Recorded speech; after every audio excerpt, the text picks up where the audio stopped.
Welcome to Social Aloe Ministries, where we are committed to glorifying God while exposing the devil. I just finished recording an episode about relationship reality checks, where I spoke about people getting divorced and about the divorce being finalized once the judge signs off on the paperwork and it is filed in the court system.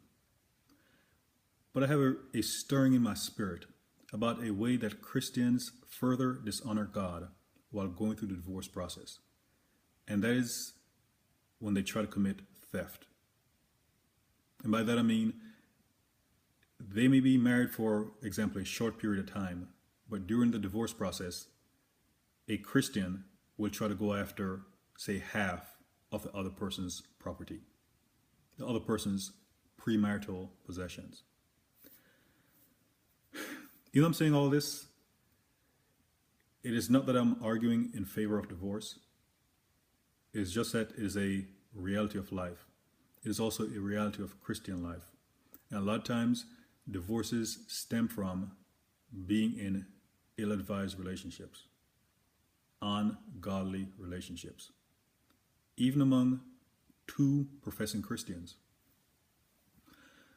When David committed adultery with Bathsheba, that was a violation of one of the Lord's 10 commandments. But when he set up Uriah to fall in battle, that was a violation of another commandment, about not committing murder. Now there's a third commandment about not coveting his neighbor's wife. And there were more.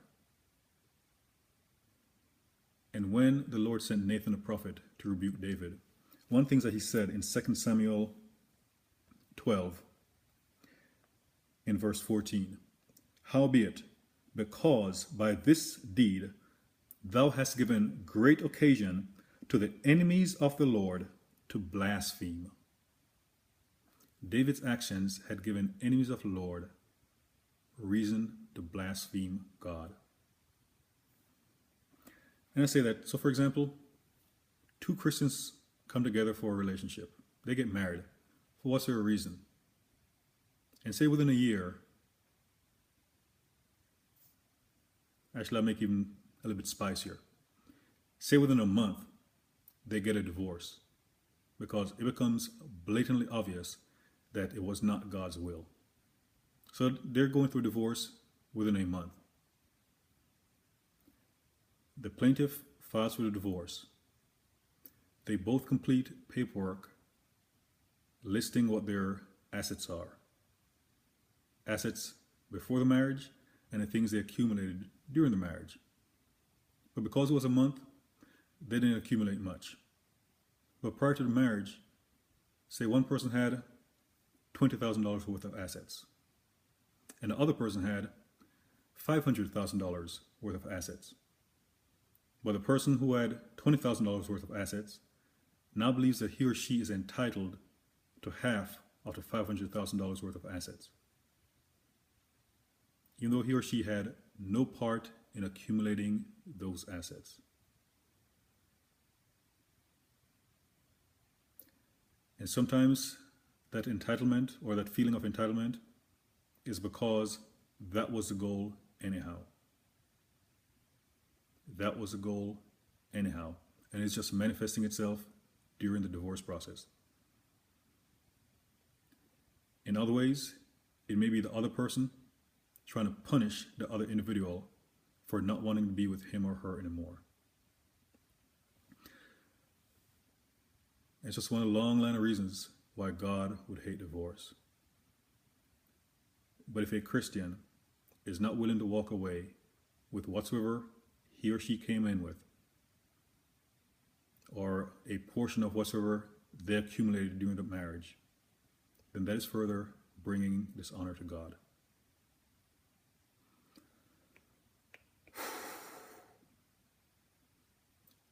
A lot of divorces get so ugly, but they don't have to be. But adverse situations tend to bring out people's true colors.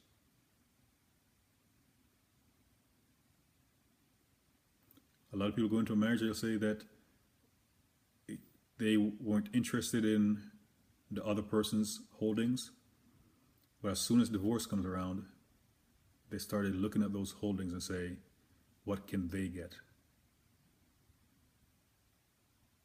How can they take from someone what they didn't earn?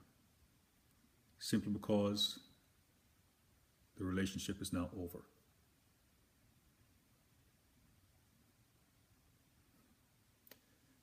You'd be surprised. There are more reasons that God hates divorce than I'm aware of.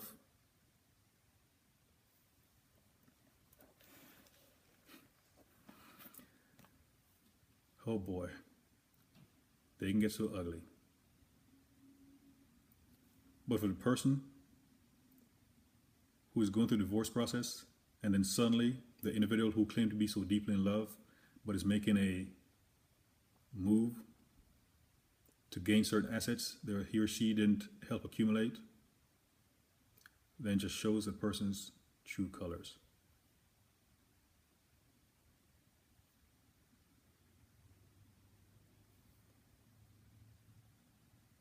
Please, if you say you're a Christian, conduct yourself accordingly, even when you feel as if someone has done you wrong. And if you call the other person's actions evil, do not pay back evil for evil. If you're a Christian, let the Lord handle it.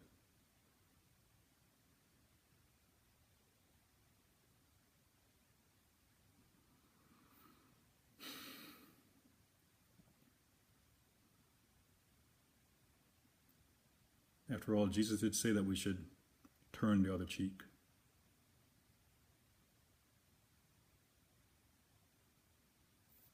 But that doesn't mean that we should abuse each other.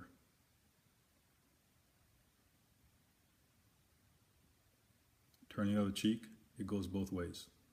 So for example, if someone has filed for divorce from you, turn the other cheek.